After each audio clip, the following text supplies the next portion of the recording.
prix de la Terre.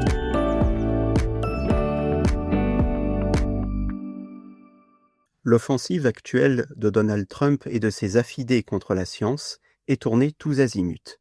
Rares sont les disciplines qui semblent trouver grâce aux yeux de ce régime. Néanmoins, ce n'est pas un hasard si parmi les premières victimes, on trouve les disciplines qui documentent l'état écologique de la planète. Qu'attendre d'autre d'un climato-négationniste notoire qu'un piétinement de thermomètre en règle?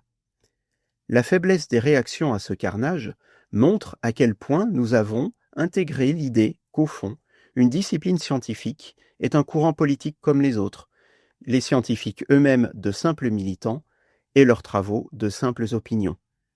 Combien de fois n'a-t-on pas entendu élus, politiques, éditorialistes vitupérer contre ces scientifiques qui, soi-disant, je cite, abdiqueraient toute crédibilité en interpellant la société civile relativement à leur domaine de compétences.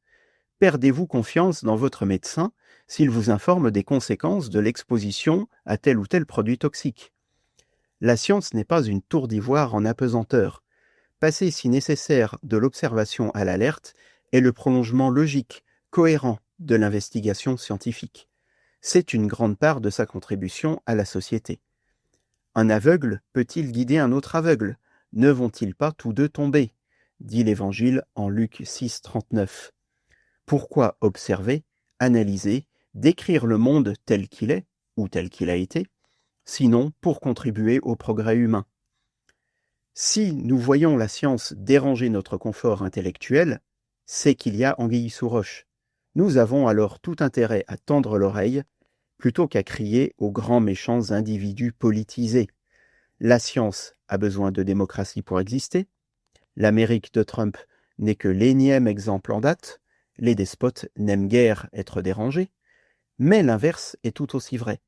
Qu'elle soit science de la vie ou de la terre, science humaine ou sociale, toutes ces disciplines nourrissent la démocratie, l'exercice éclairé du pouvoir, depuis le chef de gouvernement jusqu'aux simples citoyens comme vous et moi, et donc la liberté, notre liberté, avec son corollaire, la responsabilité.